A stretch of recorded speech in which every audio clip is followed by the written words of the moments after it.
মানুষটা সারা জীবন শুধু কান্নাকাটি করেই গেল। সেই শুরুতে দেখছিলাম যে ইউটিউব চ্যানেল নিয়ে কান্নাকাটি করতে, এরপরে দেখলাম কয়েকদিন পরে কি একটা নাকি তার বাইক ছিল, বাইক নিয়ে কান্নাকাটি করতে। একজন হইতে পারে কইছে এরকম লিখছিল যে আমাদের আগের চ্যানেল যখন গেছিল তখন আমি কান্নাকাটি করছিলাম, আমার টিকটক এটি যখন ব্যান হয়েছিল তখন আমি কান্নাকাটি করছিলাম। এই রিসেন্টলি আমি একটা কান্নার video. Hey lovers and haters, welcome back. আশা করি তোমরা সবাই ভালো আছো এন্ড তোমাদের দুই আল্লাহর রহমতে আমি অনেক অনেক বেশি ভালো আছি। আর হ্যাঁ, ভিডিওটা শুরু করার আগে তোমাদেরকে একটা কথা বললানি, তোমাদের বয়স যদি 18+ না হয়ে থাকে তাহলে এই ভিডিওটা তোমাদের জন্য না। এই ভিডিওর পরের নেক্সট পার্টটা থাকবে তোমাদের জন্য। আর তুমি যদি বুদ্ধিমান হয়ে থাকো, তোমার মাথায় যদি বুদ্ধি থাকে, আজকের ভিডিও লজিক বোঝার যদি ক্ষমতা তোমার থাকে, তাহলে তুমি এই ভিডিওটা দেখতে পারো। যাদের মাথায় বুদ্ধি আছে তারা আমার প্রত্যেকটা কথা বুঝবা এবং আবেগ দিয়ে নয় বিবেক দিয়ে তোমরা ভাববা। আর আগে 9 সালকা পোলাপাইনের মতো কমেন্ট বক্সে গিয়ে কমেন্ট করবা না, আগে লজিক বুঝবা তারপরে কমেন্ট বক্সে গিয়ে কমেন্ট করবা। এবার আসা যাক মেন পয়েন্টে। তোমরা কিন্তু সবাই জানো ওমর ফায়ার কিছুদিন আগে যায় নেপালে। ওমর ফায়ার তার মাকে নিয়ে কান্না করে একটা ভিডিও আপলোড করে।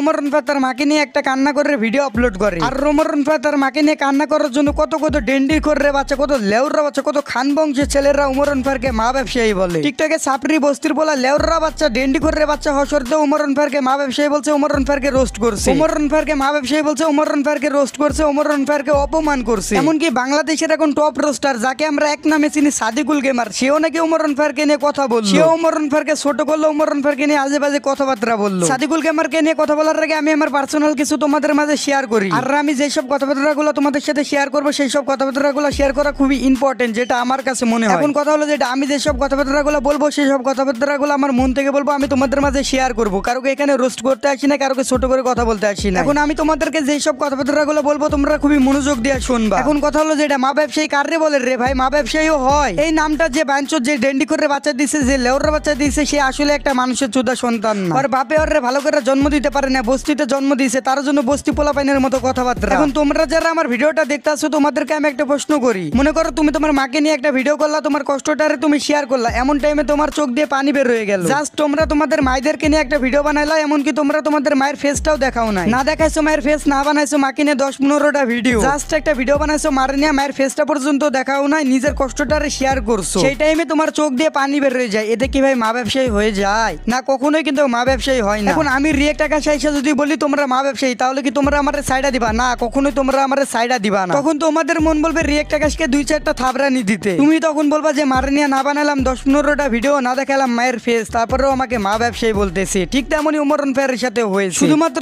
একটা ভিডিওর জন্য ওমর ফায়ারকে মা ব্যবসায়ী বলা, ওমর ফায়ারকে ছোট করে দেখা, ওমর ফায়ারকে অপমান করা, যেটা আমার কাছে একেবারেই ঠিক মনে হয় না এবং আমার কাছে অনেক বেশি খারাপ লাগছে। যেসব টিকটকার প্রতিবন্ধীগুলো ওমর ফায়ারকে মা ব্যবসায়ী বলছিস, ভাই তোদের মতো তো ওমর ফায়ার বউ নিয়ে 10-15টা ভিডিও বানাই না, বিয়ে থেকে শুরু করে জামা খোলা পর্যন্ত তোদের মতো তো ওমর ফায়ার ভিডিও বানাই না। জাস্ট সে তার মারে নিয়ে একটা ভিডিও বানাইছে, তার কষ্টটারে প্রকাশ করছে, আর তাতেই তোরা তাকে মা ব্যবসায়ী বলিস, খানকির পোলা।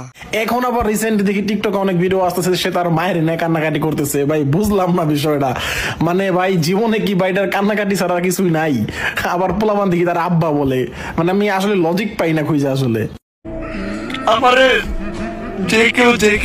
এবার আসি আমাদের সুনাম ধর্ম সাদিকুল গেমারের পয়েন্টে, যে কিনা আমাদের কমিউনিটির সবচেয়ে বড় রোস্টার। সাদিকুল গেমার যে ওমর ফায়ারকে নিয়ে কথা বলছে তোমাদের আশা করি এটা বুঝতে বাকি না। এখন তোমাদের কাছে আমি নিজের ওপিনিয়নটা শেয়ার করি। 7-8 লাখ সাবস্ক্রাইবার থাকলে সে সঠিক বলছে এমন কিন্তু 7-8 লাখ চ্যানেলে সাবস্ক্রাইবার থাকলে রোস্টারও যায় না, সেটা আমাদের ফারাবি আপাকে দেখলেই বোঝা যায়। রোস্টার তো তাকে বলে যার মাথায় ব্রেন আছে, যার কথায় লজিক আছে। লজিক যদি পুকটির ভিতরে ঢুকিয়ে রাখা যায় তাহলে কিন্তু রোস্টার হওয়া যায় না। এখন তোমার চ্যানেলে যে 5-6 লাখ সাবস্ক্রাইবার আছে, তুমি যে সঠিক এমন কিন্তু না, মানুষের ভুল হতেই পারে। ঠিক তেমনি ওমর ফায়ারকে নিয়ে সাদিকুল গেমার যেই সব কথাবার্তাগুলো বলছে, এইসব কথাবার্তাগুলো ভুল থাকতেই পারে। আবার আমি যেসব কথাবার্তাগুলো বলছি, আমার কথাবার্তাগুলো ভুল থাকতেই পারে। এটা একমাত্র বিবেচনা করতে পারবা তোমরা, ভাবতে পারবা তোমরা। কেউ তার মাকে নিয়ে একটা ভিডিও বানালে, কেউ তার মারে নিয়ে কথাবার্তা বলে, সে তার কষ্টটারে প্রকাশ করলে সে মা ব্যবসায়ী হয় না। আর রেগুলার নিয়ে যে কথাবার্তা বলে সে মানুষের সন্তান হতেই পারে না। ওমর ফায়ারকে নিয়ে যদি তোমরা একটা ভুল কিছু দেখাতে পারো, ওমর ফায়ারকে নিয়ে যদি তোমরা একটা খারাপ কিছু দেখাতে পারো, তাহলে আমি ওমর ফায়ারকে রোস্ট করবো, আমি রিয়েক্ট আকাশে ওমর ফায়ারকে রোস্ট করবো। আমি জানি তোমরা পারবা না, যদি পারো তোমরা আমার প্রমাণগুলা দিও, আমার ইমেলে বা আমার নক দিতে পারো, বলতে পারো ভাই যে আমি ওমর ফায়ারকে নিয়ে প্রমাণ দিতে পারবো, প্রমাণ দিলে আমি ওমর ফায়ারকে রোস্ট করে দেখাবো। সত্যি কথা বলতে গেলে ভাই আমি ওমর ফায়ারের কোনো ভুল দেখতে পাচ্ছি না, ওমর ফায়ারের কোনো আমি দোষ দেখতে পাচ্ছি না, রোস্ট করার মতো কিছু দেখতে পাচ্ছি না। এখন তোমাদেরকে আমি একটা কথা বলি, দুইজনাই কিন্তু কমিউনিটির বড় ইউটিউবার। এদের দুইজনের মধ্যে একজনের সাথে আরেকজনের তুলনা করাটা বোকামি। পুরা রোস্টিং কমিউনিটির সবচেয়ে বড় রোস্টার হলো সাদিকুল গেমার। পুরা কমিউনিটির one of the best famous person হচ্ছে ওমর ফায়ার। তবে কমিউনিটির এত বড় রোস্টার সত্ত্বেও কাউকে নিয়ে বাজে মন্তব্য করার আগে দুইবার ভাবা উচিত, যেটা আমি মনে করি। কাউকে অপমান করা, কাউকে ছোট করে দেখা এটা আমি আপনার কাছ থেকে আশা করি নাই সাদিকুল গেমার ভাই। আজকের ভিডিওতে আমি সাদিকুল গেমারকে নিয়ে বেশি কথাবার্তা না বলেও নেক্সট ভিডিওতে সাদিকুল গেমার এবং তার টুকটুকি বউটার নিয়ে আমি কথাবার্তা বলবো। আজকের ভিডিওতে আমি বেশি কথাবার্তা বলতেছি না, কারণ আজকের ভিডিওটা অনেক বড় হয়ে গেছে। তো সবাই রেডি থাকুন নেক্সট পার্টের জন্য। তো গুড বাই।